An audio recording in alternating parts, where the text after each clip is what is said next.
देखो बच्चा, आज हम लोगों को फिजिक्स में पढ़ना है नाभिकीय विखंडन के बारे में। अब नाभिकीय विखंडन क्या होता है, इसको समझने से पहले थोड़ी सी आपको इसके बैकग्राउंड में ले चलते हैं। ठीक, बैकग्राउंड में क्या ले चलते हैं ये समझिए आप पहले। जैसे हमने आपको पढ़ाया था कि मान लो कोई भी तत्व है, कौन सा तत्व, जैसे कि तुम्हारा कोई भी रेडियो एक्टिव तत्व। रेडियो एक्टिव तत्व हम आपको पढ़ा चुके हैं कि नहीं। रेडियो एक्टिव तत्व कौन होते हैं? वह तत्व जो खुद अपने आप क्षय होते रहते हैं, है ना। अपने आप जो क्षय हो रहा है वो रेडियो एक्टिव तत्व होते हैं कि नहीं। कैसे क्षय होते हैं? अल्फा बीटा गामा कण निकलते रहते हैं। ठीक, अब मान लो कोई भी तत्व है, देखिए इधर यहाँ पे समझिए, कोई भी तत्व है, मान लेते हैं ये। ठीक, यहाँ पे समझ लेते हैं ये कोई तत्व है।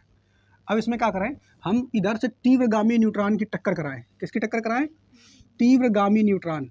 बात समझना, तीव्रगामी न्यूट्रॉन। ठीक, तीव्रगामी न्यूट्रॉन का मतलब समझ रहे हो? बहुत स्पीड में आता हुआ न्यूट्रॉन, वो उसकी टक्कर यहाँ पर कराएं। ठीक है, जब उसकी टक्कर यहाँ पे कराएंगे, ठीक, बात समझना ध्यान से। जब टक्कर कराएंगे, ये मान लो कोई भी तत्व है, तुम्हारा ये तत्व है बेटा, एक्स कोई तत्व है, ध्यान समझना। ये हम पढ़ चुके हैं, जो हम आपको बता रहे हैं इससे पहले, रेडियो एक्टिव पदार्थ जो है वहाँ पे हम ये पढ़ चुके हैं कि कोई भी तीव्रगामी जो तुम्हारा न्यूट्रॉन वगैरह आ रहा है, इसकी बमबारी इस पर करा रहे हैं, बहुत खूब तेजी से करा रहे हैं। और कराएंगे तो क्या है, जो कोनो यक्ष तत्व है, इससे क्या उत्सर्जित होते हैं? इससे उत्सर्जित होते हैं अल्फा बीटा है गामा, ये अल्फा बीटा कण या फिर गामा किरणें। हमने आपको ये भी बताया था कि ये तीनों एक साथ नहीं उत्सर्जित होते हैं, बताया था कि नहीं। तो मेन रूप से धारणा यही है कि वैज्ञानिक ये मान रहे थे कि कोई अगर तत्व है उस पर हम क्या करें, तीव्रगामी न्यूट्रॉनों की बमबारी कराएं, बहुत तेजी से कराएंगे तो उससे क्या अल्फा बीटा गामा किरणें जो है वो उत्सर्जित होने लगेंगी। ठीक, लेकिन हुआ क्या कि कुछ संदर्भों में ये देखा गया कि अगर कोई रेडियो एक्टिव पदार्थ है, मान लेते हैं दूसरा, ठीक है, इस तरीके से।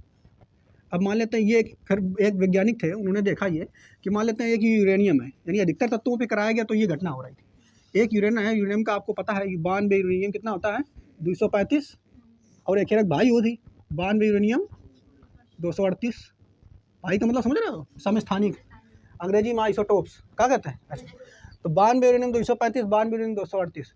उन्होंने देखा क्या कि मेन रूप से अगर जब किसी भी तत्व के ऊपर हम क्या करते हैं, न्यूट्रॉन की बमबारी कराते हैं तो उससे अल्फा बीटा गामा कण किरणें निकलती रहती हैं। लेकिन जब एक बार ये प्रोसेस कराया गया कि यूरेनियम के ऊपर, ये जब कराया गया, किसके ऊपर कराया गया? यूरेनियम के ऊपर। यूरेनियम के ऊपर जब न्यूट्रॉन की बमबारी कराई गई, ध्यान समझना। अब ये यूरेनियम है, ठीक है, यहाँ लिख देते हैं 92 यूरेनियम। ठीक, इस पर जब न्यूट्रॉन की बमबारी कराई गई तो क्या हुआ बच्चा, इस पर जब न्यूट्रॉन की बमबारी कराई गई तो क्या हुआ कि यूरेनियम ने क्या किया, उस न्यूट्रॉन को अपने पास ऑब्जर्व कर लिया। क्या कर लिया? ऑब्जर्व करने को ना समझ रहे हो, सोख लिया उसको अपने पास, अपने अंदर समाहित कर लिया। और समाहित करने के बाद उसने क्या किया, इस यूरेनियम को वैसे 92 यूरेनियम 235 है, ठीक है, 92 यूरेनियम 235। ठीक, इसने क्या किया, हमने इसमें क्या, किसकी बमबारी कराई? न्यूट्रॉन की। किसकी बमबारी कराई? न्यूट्रॉन की। ठीक, न्यूट्रॉन की बमबारी कराई। तो जैसे ही न्यूट्रॉन की बमबारी कराई तो इस यूरेनियम ने क्या किया, उस न्यूट्रॉन को अपने पास सोख लिया, अपने पास रख लिया। और साथ ही साथ इसने क्या किया, क्या कि इससे जिस पे हमने बमबारी कराई थी, किस पे बमबारी कराई थी?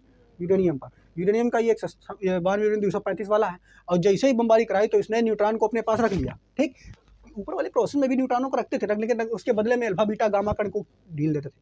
लेकिन जब यहाँ पर ये प्रोसेस हुआ तो यूरेनियम ने क्या किया, इसको तो रख लिया अपने पास, साथ ही साथ दिया क्या, उत्सर्जन में जो यूरेनियम है खुद बदल गया, यूरेनियम का आइसोटॉप के रूप में बदल गया। किसके रूप में बदल गया? यूरेनियम का आइसोटॉप यू का बताया, अब उसका समस्थानिक के रूप में बदल गया। किसके रूप में बदल गया? समस्थानिक, 92 यूरेनियम 238 के रूप में बदल गया। ठीक, बात समझ पाए। और साथ ही साथ इसने क्या किया, इसने इसके साथ ही बहुत ज़्यादा मात्रा में ऊर्जा मुक्त की, और जो ऊर्जा मुक्त की वो गामा किरणों के रूप में मुक्त की। किसके रूप में मुक्त की? गामा किरण। एक बात थोड़ी बहुत ही आपकी कल्पना समझ में आई होगी, क्या हमने बताया कि नाभिकीय विखंडन के अंतर्गत हम ये पढ़ रहे हैं। अभी नाभिकीय विखंडन कुछ आया नहीं, अभी थोड़ी सी कहानी लेकर चल रहे हैं।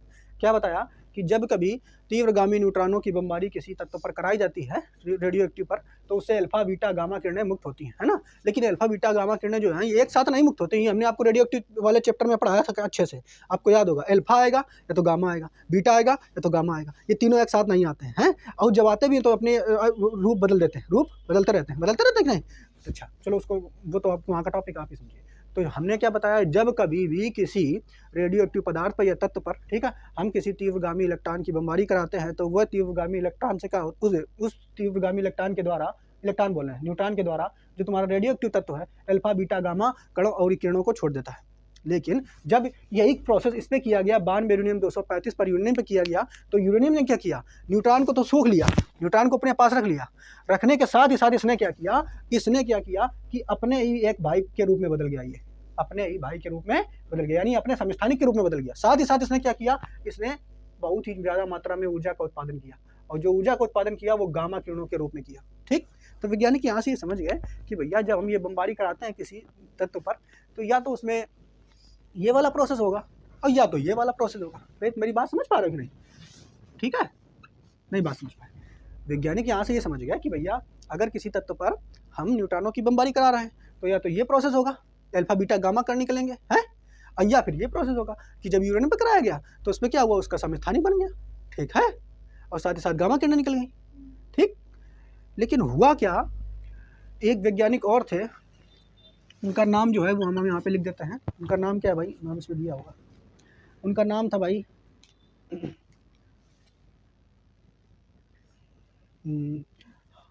स्ट्रॉसमैन। ठीक है, स्ट्रॉसमैन, और क्या नाम है इनका, हान और स्ट्रॉसमैन, दो वैज्ञानिक हैं, हान व स्ट्रॉसमैन, दो वैज्ञानिक थे बच्चा। ठीक है, कौन वैज्ञानिक है, हान और स्ट्रॉसमैन। ये तो पहला वाला प्रोसेस आपको समझ में आ गया होगा थोड़ा, कि जब न्यूट्रॉन का बमबारी कराएंगे या तो ये घटना होगी या तो ये घटना होगी। ठीक, लेकिन हान और स्ट्रॉसमैन नाम के दो वैज्ञानिक थे, इन्होंने क्या देखा कि जब हम क्या करते हैं,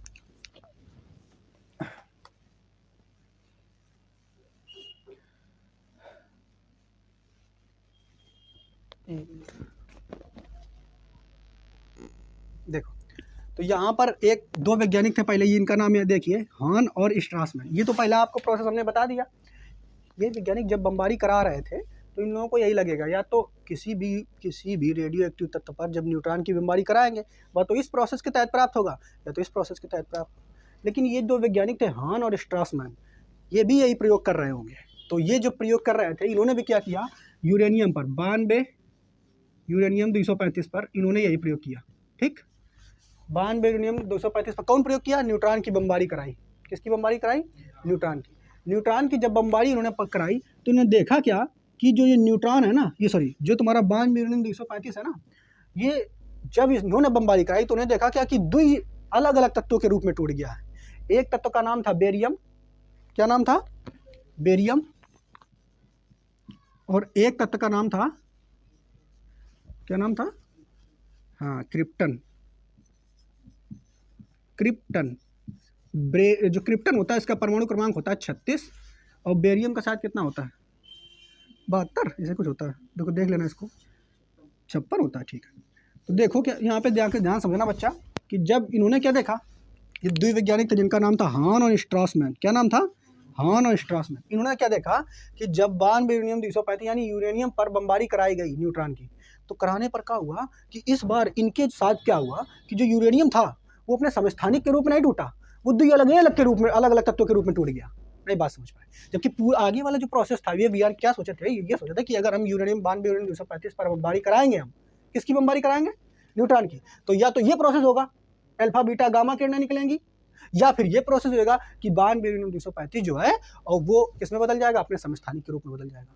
लेकिन जब इन्होंने ये प्रोसेस कराया, ठीक, यूरेनियम के ऊपर, तो देखा क्या, इस पे जब बमबारी कराई गई, किसकी बमबारी कराई गई, न्यूट्रॉनों की, तो ये जो तुम्हारा तत्व था, कौन सा तत्व, यूरेनियम, ये अपने समस्थानिक में नहीं टूटा, बल्कि दो अलग तत्वों के रूप में टूट गया। बात समझ पा रहे हो कि नहीं, दो अलग अलग तत्वों के रूप में टूट गया। तो वो बड़े आश्चर्य में हो गए कि अरे ये क्या बात हो गई, हमने तो पहले सोचा था कि ये अपने समस्थानिक के रूप में टूटेगा, लेकिन ये तो समस्थानिक के रूप में टूटा ही नहीं, ये तो अन्य तत्वों के रूप में टूट गया, और साथ ही साथ इसके साथ बहुत ज़्यादा मात्रा में ऊर्जा निकली। समझ पा रहे हो कि नहीं, देखो यहाँ भी ऊर्जा निकली थी गामा किरणों के रूप में, यहाँ तो और इसकी तुलना में बहुत ज़्यादा मात्रा में ऊर्जा निकली। ठीक, इन्होंने फिर प्रोसेस किया कि यार ये कैसे हो गया, हम तो ऊपर ये पढ़े थे, ये कैसे हो गया। कौन वैज्ञानिक थे, इनका नाम याद रखना, हान और स्ट्रॉसमैन, इन्होंने ये प्रोसेस किया था। है, अब ये समझ नहीं पाए, इनके समझ से परे होगा कि ये हुआ कैसे। ठीक, इन्होंने और ये प्रोसेस किया कि 92 यूरेनियम 235 जो है इसको, और इस पे न्यूट्रॉनों की बार बार बमबारी कराई होगी, लेकिन इनको ये प्राप्त हो रहा था। लेकिन फिर बाद में ये दो वैज्ञानिक आए जिनका नाम था मैथनर और फ्रीस। क्या नाम था, मैथनर और फ्रीस। इन्होंने पूरा प्रोसेस बताया कि देखो ऐसा होता है कि जब हम इस पे मान लो ये जो 92 है, यानी यूरेनियम पर न्यूट्रॉन की बमबारी कराते हैं तो ये जो यूरेनियम है दो अलग अलग तत्वों के रूप में टूट जाता है। इन्होंने बहुत बार ये किया, ये जो प्रोसेस है इसको एक बार नहीं किया, कई बार किया। तो उन्होंने देखा क्या कि हर बार जरूरी नहीं था यही तत्व के रूप में टूटे। नहीं बात समझ पा रहे हो? हर बार ऐसा नहीं हो रहा था कि हर बार 56 और 36 यानी बेरियम और क्रिप्टन ही मिले। बात समझ पा रहे हो नहीं? अलग अलग तत्व भी मिल रहे थे। ठीक है, उन्होंने क्या देखा कि 92 यूरेनियम 235 पर यानी यूरेनियम पर इन्होंने जब न्यूट्रॉनों की बमबारी कराई, कई बार कराई, तो उन्होंने देखा कि हर बार लगातार दो अलग अलग तत्व तो मिल रहे हैं, लेकिन हर बार यही नहीं मिल रहा है, ऊर्जा तो बहुत मात्रा में मिल रही है। ठीक, तो ये देखा क्या कि एक ये तो था बड़ा वाला, ये कौन था? ये भैया देखो, ये 92 यूरेनियम 235 है, ये बड़ा सा नाभिक होगा कि नहीं? ये कह सकते हैं बड़ा परमाणु होगा। और ये छोटे छोटे परमाणुओं के रूप में टूटे हैं कि नहीं? और साथ ही साथ बहुत ज़्यादा मात्रा में ऊर्जा निकलती है, बहुत ही ज़्यादा मात्रा में ऊर्जा निकलती है। ठीक, और हर बार क्या ये होगा कि यही तत्व तो हर बार मिलेंगे? नहीं, हर बार ऐसा नहीं हुआ कि यही तत्व तो हर बार बेरियम और क्रिप्टन मिले, अलग अलग तत्व भी मिलते चले गए थे उनको। ठीक, लेकिन फिर उन्हें क्या लगा कि हाँ यार ऐसा तो हो रहा है, ये बात तो क्लियर है कि जब हम यूरेनियम पर न्यूट्रॉन की बमबारी कराते हैं तो दो अलग अलग तत्व मिलते हैं, जिसका परमाणु क्रमांक जो है, जिसका परमाणु क्रमांक या परमाणु भार जो है वो मेन वाले जो तत्व है, मेन तत्व कौन है? यूरेनियम। यूरेनियम से हमेशा कम रहता है। यानी ये इन्होंने दिमाग लगाया कि जब हम ये बमबारी कराते हैं तो अलग अलग टाइमिंग पर, अलग अलग समय पर क्या हो रहा है कि 92 यूरेनियम 235 दो छोटे छोटे नाभिकों में या परमाणुओं में टूट जा रहा है, वो साथ ही साथ तमाम ऊर्जा निकाल के भेज दे रहा है। तो इन्होंने दिमाग का लगाया कि देखो ऐसा हो रहा है कि जो बड़ा परमाणु है इसके खंड हो जा रहे हैं। क्या हो जा रहे हैं? खंड, यानी द्विखंडों के रूप में टूट गया। इसीलिए इस पूरी घटना का उन्होंने नाम दे दिया कि ये नाभिकीय विखंडन है। क्या ये? नाभिकीय विखंडन। मेरी बात समझ पा रहे हो कि नहीं? क्लियर? तो नाभिकीय विखंडन की प्रोसेस समझ में आया कि नहीं? सबसे पहले शुरू, ये तो कहानी हमने आपको इतिहास के रूप में बता दी है, अभी इसकी पूरी लैंग्वेज आपको लिख कर समझा देंगे। तो पहला क्या था? शुरू में ये माना जाता था कि किसी भी रेडियो एक्टिव तत्व पर जब न्यूट्रॉनों की बमबारी कराई जाती है तो उससे अल्फा कण निकलेंगे या बीटा या गामा, ये तत्व कण निकलेंगे, हैं निकलते रहते हैं। लेकिन फिर क्या हुआ, कुछ और वैज्ञानिक आए, उन्होंने इसमें देखा 92 यूरेनियम 235 पर, उन्हें सर्च किया कि देखा कि न्यूट्रॉन की बमबारी कराई तो न्यूट्रॉन, ये 92 यूरेनियम 235 जो है ये अपने समस्थानिक के रूप में टूट गया है। तो ये धारणा चली आ रही थी कि भैया या तो अपने समस्थानिक के रूप में टूटेगा या तो क्या होगा, अल्फा बीटा गामा कण निकलेगा। लेकिन दो वैज्ञानिक फिर आए जिनका नाम था हॉर्न और स्ट्रासमैन। का नाम था? हॉर्न और स्ट्रासमैन। और इन्होंने जब ये प्रोसेस किया, प्रयोग किया, तो देखा क्या कि ये जो 92 यूरेनियम 235 है, या ये कह सकते हैं यूरेनियम जो है वो अपने समस्थानिक में नहीं टूटा, दो अलग अलग नए तत्वों के रूप में टूट गया, और जिनका परमाणु क्रमांक जो है वो इससे बहुत कम होता है। ठीक, और साथ ही साथ अपार मात्रा में ऊर्जा निकल के आई। तो भैया ये दोनों तो कंफ्यूज हो गए, हॉर्न और स्ट्रासमैन ये स्ट्रेस में आ गए कि भैया पता नहीं कैसे हो गया। अब जब ये इन्होंने छोड़ दिया ये पर काम, जब इन्होंने ये काम छोड़ दिया जो भी हो है अपना, फिर दो नई वैज्ञानिक आए, इनका नाम क्या है? मैथनर और फ्रिस। इन्होंने ये प्रोसेस को और आगे बढ़ाया, इन्होंने और इसको बार बार करके देखा। तो जब बार बार इन्होंने करके देखा तो देखा क्या कि 92 यूरेनियम 235 जो है वो जरूरी नहीं कि बेरियम और क्रिप्टन में ही टूटे, वो अलग अलग तत्वों में भी टूट सकता है। बात समझ पा रहे हो कि नहीं? ठीक है, तो आपसे यहाँ से प्रश्न बन सकता है कि 92 यूरेनियम 235 जो है वो क्या बेरियम और क्रिप्टन में ही टूटेगा? नहीं, बिल्कुल गलत, इसमें नहीं टूटेगा, जरूरी नहीं है किसी में टूटे, वो अलग अलग तत्वों में भी टूट सकता है। ठीक है, बात समझ पा रहे हो? 20 से अधिक तत्व हैं उनमें टूट सकता है। ठीक है, अब उन तत्वों को थोड़ा याद करना है, हमें बस इतना याद रखना है कि भैया ये बेरियम और क्रिप्टन के अलावा किसी में टूट सकता है क्या? बिल्कुल टूट सकता है। और साथ ही साथ बहुत ज़्यादा मात्रा में ऊर्जा मिली। तो जब बहुत ज़्यादा मात्रा में ऊर्जा मिली तो फिर इन वैज्ञानिकों ने, क्या नाम था इनका? मैथनर और फ्रिस। क्या नाम था? मैथनर और फ्रिस। इन्होंने क्या इस पूरी घटना को ही बता दिया कि ये जो पूरी घटना हो रही है इसी को हम नाभिकीय विखंडन कहते हैं। तो नाभिकीय विखंडन क्या है कि जब कोई एक बड़ा सा परमाणु, ये कह सकते हैं, जब किसी एक बड़े से परमाणु पर हम न्यूट्रॉनों की बमबारी कराते हैं और वह परमाणु दो छोटे छोटे परमाणुओं के रूप में टूट जाता है और साथ ही साथ अपार मात्रा में ऊर्जा को मुक्त करता है, तो इस पूरी प्रक्रिया को, इस पूरी घटना को हम क्या कहते हैं? नाभिकीय विखंडन। बात समझ पा रहे हो कि नहीं? तो ये पूरी नाभिकीय विखंडन की प्रक्रिया है। क्लियर? समझ में आया कि नहीं? इसका इतिहास वगैरह समझ में आया? इतिहास लिखाने की जरूरत थोड़ा है इसको, अब हम सीधा आपको परिभाषा लिखा रहे हैं नाभिकीय विखंडन की। ठीक है, क्लियर?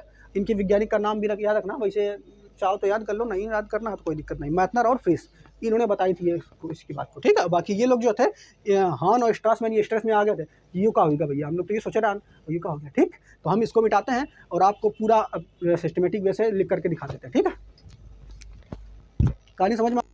देखो, तो ये पूरी लैंग्वेज हमने यहाँ पर लिख दी है। ठीक, नाभिकीय विखंडन के इतिहास वगैरह हमने बता दिया है। क्या लिखा हुआ है? प्रारंभ में ज्ञात था कि जब किसी तत्व पर न्यूट्रॉनों की बमबारी कराई जाती थी तो उससे अल्फा बीटा गामा किरणें उत्सर्जित होती थी। ये बात तो आप उसमें जानते हो, हमने आपको पढ़ाया था रेडियो एक्टिव तत्व में, वहाँ से जानते हो। ठीक है, या फिर कभी कभी ऐसा होता है कि न्यूट्रॉन का अवशोषित करके उस तत्व के आइसोटोप प्राप्त होते हैं, साथ ही साथ कुछ मात्रा में ऊर्जा उत्पन्न होती है। जैसे यहाँ पर देखो, ये हाइड्रोजन है, हाइड्रोजन पर न्यूट्रॉन की बमबारी कराई गई, तो ये जब हाइड्रोजन ने क्या किया इस न्यूट्रॉन को अवशोषित कर लिया, साथ ही साथ ये अपने आइसोटोप में बदल गया। किस में बदल गया? आइसोटोप में, 1s2 में बदल गया, भारी हाइड्रोजन इसे कह देते हैं, ठीक है। और ये देखो यहाँ पर ऊर्जा मुक्त हो रही, क्लियर। या फिर दूसरा उदाहरण जो हमने अभी आपको बताया था, बान बिंदु 235 है, इसमें न्यूट्रॉन की बमबारी कराई गई, तो ये भी अपने समस्थानिक में बदल गया या फिर आइसोटोप में बदल गया, ठीक, साथ मात्रा में ऊर्जा प्राप्त हो गई। लेकिन द्विवैज्ञानिक थे जिनका नाम क्या था? ऑटो हॉर्न तथा स्ट्रासमैन। इन्होंने क्या देखा कि जब ये इस पे 92 पर न्यूट्रॉन की बमबारी कराई गई तो न्यूट्रॉन अलग अलग तत्वों के रूप में टूट गया था। और जो अलग अलग तत्व थे उनका नाम था क्या? बेरियम और क्रिप्टन, और साथ साथ बहुत ज़्यादा मात्रा में ऊर्जा प्राप्त हो गई। तो स्ट्रासमैन स्ट्रेस में आ गए कि यह क्या हो गया, हम तो ऊपर पढ़े रहन, और ये की व्याख्या नहीं कर पाए तो उन्होंने कहा छोड़ो भैया, ये पता नहीं कैसे हो रही, हमने करीब को छोड़ देनी है पूरे कॉन्सेप्ट का। फिर 2 नए वैज्ञानिक आए जिनका नाम क्या था? मैथनर और फ्रिस।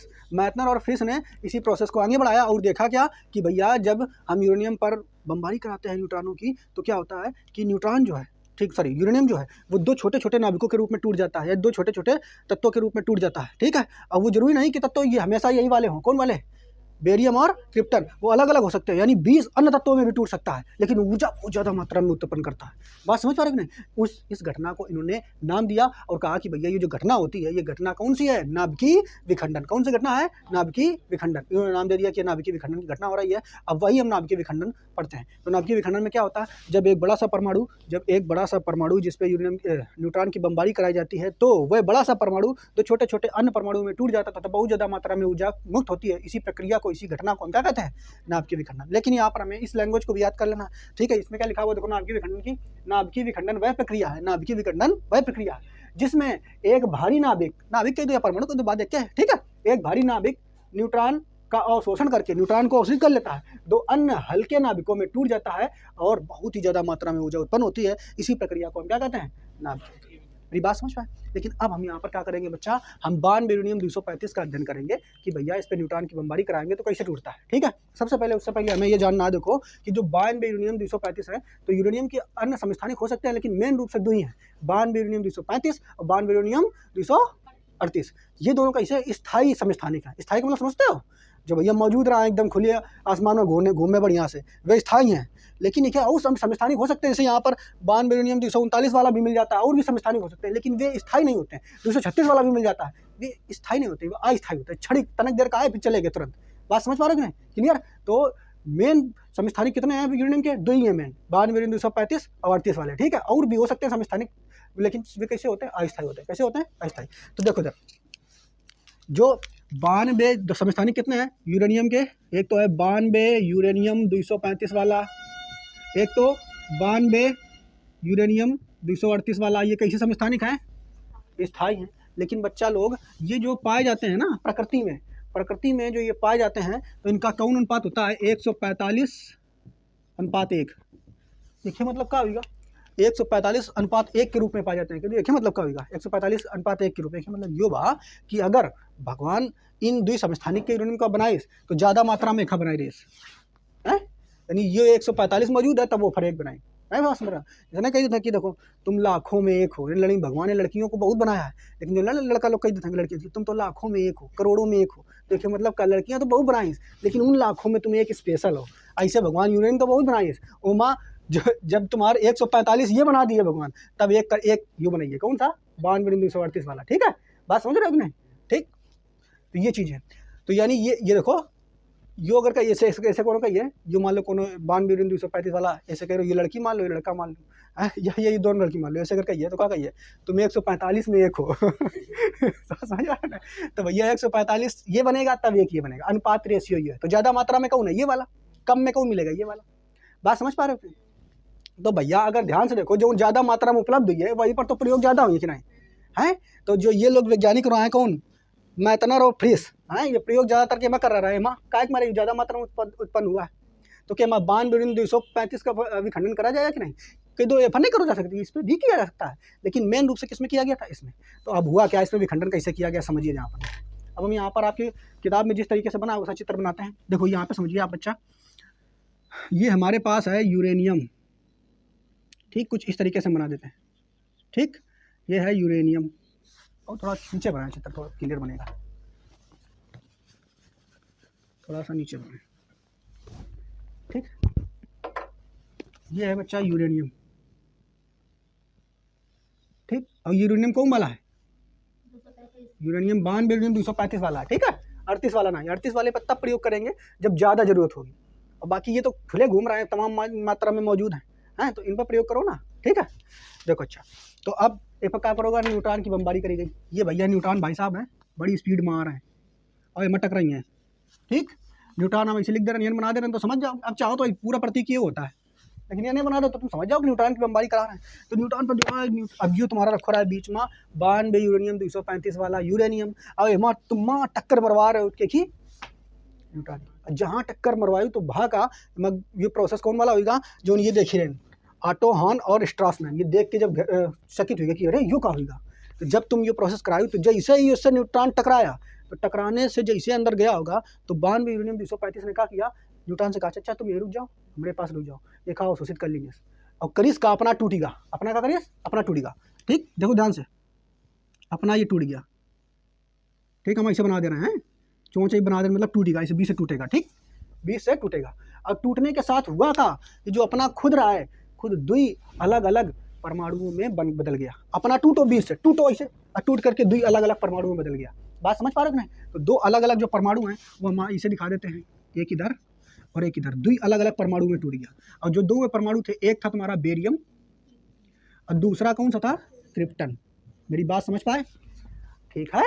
ऐसे समझ लो कि मान लो कोई चीज़ है, तुम बड़ी सी चीज़ है, गोल या कैसी भी हो, एक तो कोई चीज़ मारी तो 20 से फट गई और 2 अलग अलग टूट गई कि नहीं। ऐसे ही समझो, न्यूट्रॉन यू आओ हमारी जो पूरा समूह गेंद रहा है, गेंद गिनावा है, समझाने के लिए बता रहे हैं ना कि तो गेंद गिनावा थोड़ा होती है। तो वहाँ आओ टकरा जिसे हमारी, तो 20 से फटेगा और 2 लोगों में टूटेगा, है 2 के में टूटेगा, बेरियम और क्रिप्टन में, बेरियम और क्रिप्टन। तो हर बार यू नहीं होता है, ये बात अभी बताया हम आपको, ठीक है। हर बार बेरियम क्रिप्टन में नहीं टूटेगा, ठीक। तो बेरियम और क्रिप्टन में टूट गया, और जैसे टूटो यो, टूटने के साथ 2 लोग नए, 2 नए लोगों का जन्म हो गया, साथ ही साथ बहुत अपार मात्रा में ऊर्जा उत्पन्न हुई। तो अपार मात्रा में क्या उत्पन्न हुई, ऊर्जा। क्या उत्पन्न हुई बच्चा, ऊर्जा। और ऊर्जा को हम ऐसे ऐसे दिखाते हैं, ऊर्जा को हम ऐसे ऐसे दिखा देते हैं, चारों तरफ ऊर्जा बिखर गई बहुत ज्यादा मात्रा में। क्लियर बच्चों, बात समझ पा रहे हो कि नहीं? बहुत ज्यादा मात्रा में ऊर्जा उत्पन्न हो गई, ठीक बच्चा। और जो ये ऊर्जा उत्पन्न हुई थी ना बच्चों, ये पता है किसके कारण उत्पन्न हुई थी, गामा किरणों के कारण। किसके कारण, गामा किरणों के कारण। किसके कारण, गामा किरणों के कारण। किसके कारण, गामा। याद रखना कितनी गामा किरणें उत्पन्न हुई थी, ध्यान समझना। जैसे ही हमने न्यूट्रॉन की बमबारी कराई किसमें, 92 यूरेनियम 235 में, 92 यूरेनियम 235 टूट गया, उसने न्यूट्रॉन को अपने पास रख लिया, वो खुद टूट गया, विस्फोट हो गया, और 2 नए तत्वों का निर्माण कर दिया, बेरियम और क्रिप्टन, बेरियम और क्रिप्टन। और साथ ही साथ बहुत ज़्यादा मात्रा में ऊर्जा उत्पन्न की। और जो ऊर्जा उत्पन्न की थी ना, वो गामा फोटान के रूप में उत्पन्न की थी। किसके रूप में उत्पन्न की थी, गामा फोटानों के रूप में उत्पन्न की थी, ठीक है। तो ये जो फोटान निकल रहे हैं कौन है, गामा फोटान। बात समझ पा रहे हैं? तो चारों तरफ ऊर्जा बहुत ज़्यादा मात्रा में उत्पन्न, ठीक, क्लियर। तो यही जो पूरा प्रोसेस हुआ है, इसी को कहते हैं नाभिकीय विखंडन। मेरी बात समझ पा रहे हैं? इसी प्रोसेस क्या कहते हैं, नाभिकीय विखंडन, ठीक, क्लियर। तो चाहो तो अपना इधर ये लिख लो, गामा फोटान कितने, 3 निकलते हैं, ये याद रखना, ठीक है। 3 गामा किरणें लिख दो या फोटान लिख दो, ठीक है। और ये सब ऊर्जा आई तो है, चारों तरफ ऊर्जा उत्पन्न हो रही है, क्लियर। ये क्या है, 92 यूरेनियम 235 वाला है, ये टूटा है 2 लोगों में, ठीक है। इसका भी परमाणु क्रमांक आपको याद होगा, कितना है इसका, 56, और इसका कितना है 36, 56 और 36, याद रखना इन दोनों का परमाणु क्रमांक, ठीक है। अब एक चीज़ देखो, जो ये वैज्ञानिक रहा है मैथनर और फ्रिस, इन्होंने बता तो दिया कि नाभिकीय विखंडन की प्रक्रिया है, तो मेन रूप से यही पहले प्राप्त हुआ था भाई, मेन रूप से यही तो पहले प्राप्त हुआ था। ये लोग जो कही ना, ऑटो हॉर्न तथा स्ट्रासमैन, इनको भी यही वाली प्रक्रिया प्राप्त हुई थी। इसीलिए जब भी हम नाभिकीय विखंडन का ये पूरा स्ट्रक्चर बनाते हैं, तो बेरियम और क्रिप्टन की वो ही लेकर के चलते हैं। लेकिन इन्होंने बार बार और प्रयोग किया होगा, तो इन बेरियम और क्रिप्टन के अलावा और तमाम प्रकार के तत्व प्राप्त हुए। और वो कितने तत्व प्राप्त हुए थे, 20। कितने, 20। सबके नाम याद करने की जरूरत नहीं है और ना पढ़ाया जाता है आपको, इतना याद रखना है कि इनके अलावा तत्व क्या प्राप्त हो सकता है, बिल्कुल प्राप्त हो सकता है। कितने तत्व प्राप्त हो सकते हैं, 20। कितने, 20, ठीक है, क्लियर। चलो अच्छा, अब हम इसकी क्या रिएक्शन यहाँ पर उल्लेख करके आपको दिखा देते हैं, ठीक, कि भैया जो पूरी प्रोसेस हुआ है 92 यूरेनियम 235 वाला, इसकी जो रिएक्शन है वो कैसी हुई होगी, ठीक, क्लियर। तो चलो इसका देखो, लिखो भाई। देखो बच्चा, ये थोड़ा सा गलत हो गया यहाँ पर, ये जो निकलती हैं किरणें गामा नहीं निकलती हैं, 3 अलग से न्यूट्रॉन निकलते हैं। कितने निकलते हैं, 3 न्यूट्रॉन, 0n1, ये थोड़ा सा गलत बोल दिया है। और साथ ही साथ बहुत ज़्यादा मात्रा में ऊर्जा निकलती है। ये ऊर्जा निकलती है गामा किरणों के कारण ही निकलती है, लेकिन 3 नए न्यूट्रॉन भी निकलते हैं। 3 नए क्या निकलते हैं, न्यूट्रॉन। बात समझ पा रहे हो नहीं? और ये जो किरण है, ये जो निकल रही है गामा किरणों के रूप में निकलती है, लेकिन 3 नए न्यूट्रॉन भी निकलते हैं। ये थोड़ा सा गड़बड़ बोल दिया हमने, आपको बताया 3 गामा किरण निकली, वो गलत है। ये सही कर लो कि 3 न्यूट्रॉन निकलते हैं एक्स्ट्रा, जैसे 1 न्यूट्रॉन टकराया था तो 3 नए न्यूट्रॉन निकलते हैं, और साथ ही साथ ऊर्जा जो निकल रही है वो गामा किरणों के रूप में निकल रही है, बस इतना है। ठीक, तो यानी गामा किरणों के रूप में ऊर्जा निकल रही है, यानी गामा किरण लिख के यहाँ लिख लो ऊर्जा, ठीक है, और प्लस 3 न्यूट्रॉन। और ऊर्जा किसके रूप में निकलती है? गामा किरण के रूप में। बात समझ पा रहे कि नहीं? चलो अब देखो ये रिएक्शन है इसकी, यानी हम क्या करते हैं बच्चा, 92 यूरेनियम 235 पर न्यूट्रॉन की बमबारी कराएंगे, तो 92 यूरेनियम 235 जो है वो टूटेगा 2 अन्य नाभिकों में। वो नाभिक कौन है? Barium krypton. बेरियम क्रिप्टन, बहुत ज़्यादा मात्रा में ऊर्जा उत्पन्न होगी तथा उससे 3 नए न्यूट्रॉन भी निकलेंगे। ठीक, ये जो पूरी रिएक्शन है ये किसकी है बच्चा? ये नाभिकीय विखंडन की है। इसमें 92 यूरेनियम 235 जो है थोड़ी देर के लिए बीच में दूसरे अपने समस्थानिक में बदलता है 92 यूरेनियम 236 में, लेकिन वो हमें याद नहीं रखता है, वो बहुत तनक देर के लिए रहता है। ठीक है, लेकिन हमें यही वाली रिएक्शन याद रखनी है। ठीक, क्लियर? तो समझ में आ गया कि नहीं ये पूरा प्रोसेस? ठीक, एक पॉइंट और अपना याद कर लेना, क्या 92 यूरेनियम 235 जब ये टूटता है तो बेरियम और क्रिप्टन के रूप में टूटता है, हमेशा ऐसा नहीं हो सकता, ये अन्य तत्वों के रूप में भी टूटता है। और अन्य तत्व कितने हो सकते हैं? 20। कितने होते हैं? 20। ये भी अपना याद कर लेना, तो उसको बना लो, नोट कर लो जल्दी से।